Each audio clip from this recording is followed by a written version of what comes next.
सबको जय जोहार। हमारे मंच पे विराजमान उन महापुरुषों को नमन करना चाहूंगा। बाबा भीमराव अंबेडकर जी, डॉक्टर मामा,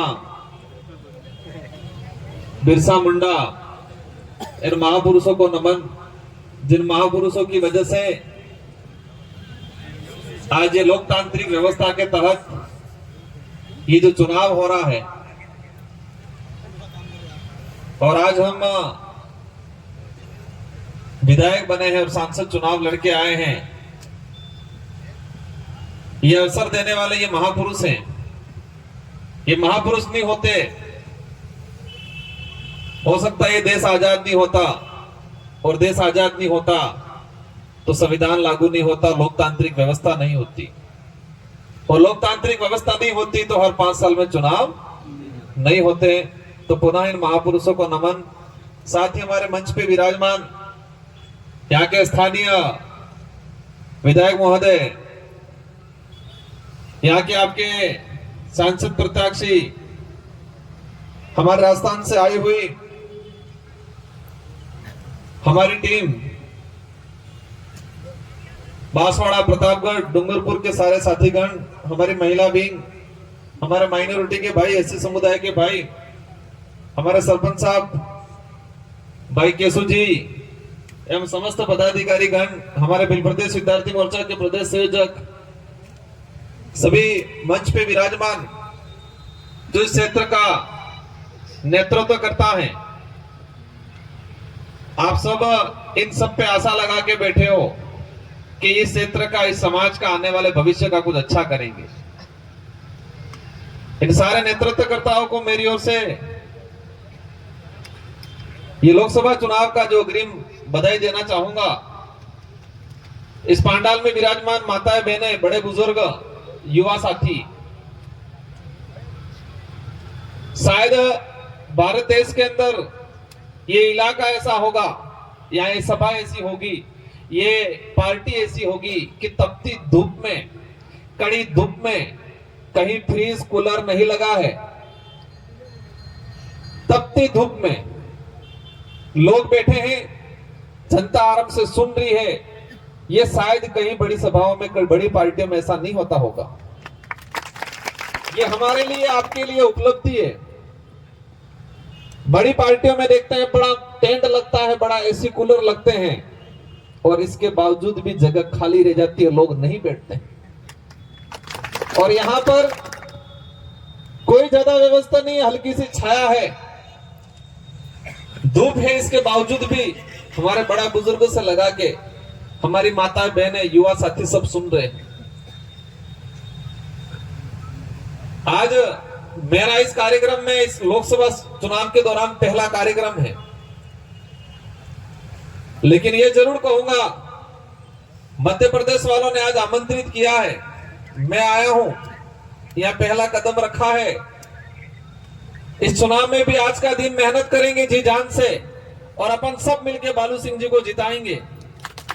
और आने वाले समय में भी अब आपने बुला ही लिया है तो हर तरफ से आपको झेलना है, अब तैयार हो जाना आप सब,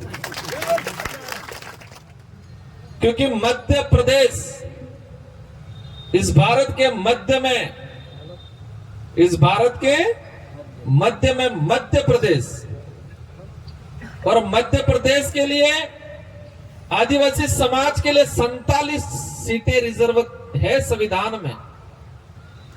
कितनी है? 47। 40 की 40 से 40 प्लस 7 अपने भाषा में कहें 7.5। 47 आदिवासी समाज के लिए रिजर्व सीटें हैं, ताकि यहाँ का आदिवासी चुन के जाए और आदिवासी समाज की भलाई के लिए, हक अधिकार के लिए, इतिहास के लिए और शिक्षा के लिए मध्य प्रदेश की विधानसभा में जाके बोले, ये प्रावधान किया है। और 47 एसटी रिजर्व जो सीटें हुई, कांतिलाल जी के पास नहीं है ताकत, उधर वो खड़े हुए, क्या नाम है भाजपा से, अनीता मैडम के पास नहीं है ताकत। वो आपसे मत की भीख मांगेंगे, लेकिन वो झूठ बोल के मांग रहे हैं। और ये परिवार जो चल रहा है कांग्रेस और बीजेपी में रतलाम सीट पे, उस परिवारवाद को खत्म करना है, क्योंकि ये लोकतंत्र है, राजतंत्र नहीं है। राजतंत्र में आजादी से पहले राजा का बेटा ही राजा बनता था, रानी के पेट से राजा पैदा होता था, वो राजतंत्र था। ये लोकतंत्र है, और लोकतंत्र में जनता तय करती है कि हमारे क्षेत्र का राजा, हमारे क्षेत्र का नेता कौन होता है।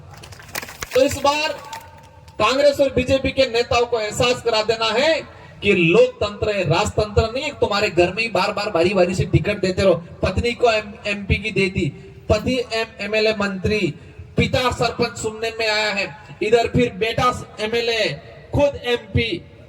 यही चल रहा है क्या? भला किया हो तो समझ में आए। आज तक शेड्यूल 5 के हमारे बच्चों में, गांवों में शिक्षा नहीं मिल रही है, गरीबी है। हमारा जो आदमी अनाज पका रहा है उसको उचित मूल्य पे इन शहरों में वाजिब दाम मिलना चाहिए। बात करी किसी ने? जल जंगल जमीन की लड़ाई लड़ी। आज ये प्रोजेक्ट निकल रहा है। बातें इतनी है कि शाम हो जाए, लेकिन आगे 3-4 और कार्यक्रम है। लेकिन मैं आप सबको यही बताना चाहूंगा कि इन लोगों ने बारी बारी से ठगने का काम किया है। और आज ये जो विचारधारा काम कर रही है, ये विचारधारा सिर्फ एमएलए एमपी बनने के लिए नहीं, हमारे क्षेत्र की जनता को आत्मनिर्भर, खुद के पैरों पे खड़ा करने के लिए तैयार करने का काम कर रही है ये विचारधारा। आपको लड़ना है हक अधिकार के लिए, और उस लड़ाई में सबसे आगे हम रहेंगे। और हम दिल्ली के सदन में, राजस्थान के सदन में, मध्य प्रदेश के सदन में हम लड़ाई लड़ेंगे। आज ये बड़ा प्रोजेक्ट निकल रहा है, सुनने में आया मुझे। 8 लाइन कोई निकल रहा है, कोई बड़ी फैक्ट्री आ रही है शायद। इस 8 लाइन के आसपास सुनने में आया है कि एक 500 से 1 किलोमीटर के लमसम किसी भी जमीन को अलॉटमेंट नहीं करेंगे। शायद आपको नहीं पता होगा। और उस जमीन पे हमारा भाई बैठा हुआ बिलाना चारा का पड़त जमीन पे, और इसको आज सरकारें, भाजपा की सरकार उसको अतिक्रमण मान रही है। क्या मान रही है? अतिक्रमण। भाजपा का निर्माण नहीं हुआ, उससे पहले से उस घर पे, उस जमीन पे मकान बना के बैठा हमारा भाई। भाजपा पार्टी नहीं बननी थी, पहले थे केवी जगह में रे रही जो हमारा भाई खेती बाड़ी करे, और आज भाजपा सरकार अभी कह रही है कि अतिक्रमण है, इसको हटाओ। जो हमको हटाने की बात कर रहे हैं उन पार्टियों को यहां से हटा के भेज देंगे आने वाले समय में। आप मजबूत रहना। आपका जो वोट है ये बहुत कीमती है, और इस बार ऐसी चाबी लगानी है। सावधान किया बेस्ट उस आदमी ने। लेकिन ये पहला चुनाव जो लड़े, जिस सीट से लड़े थे ये बंबई के पास में, और उस सीट पे 80% आदिवासी, इस देश को बढ़िया संविधान दिया। आदमी ने गरीब आदिवासी एससी को वोट, चुनाव हारना पड़ा। काम करेंगे। और मैं आपको आश्वस्त दिलाता हूं, बालू सिंह भाई और आपके स्थानीय विधायक, अब बालू सिंह जी पढ़ा लिखा आदमी है, उस आदमी को 19 ट्रांसफर किए। इस आदमी ने फ्री में कोचिंग शुरू करवाई बच्चों को पढ़ाने के लिए, फ्री में कोचिंग। क्या बीजेपी कांग्रेस के नेताओं ने कराई आज तक?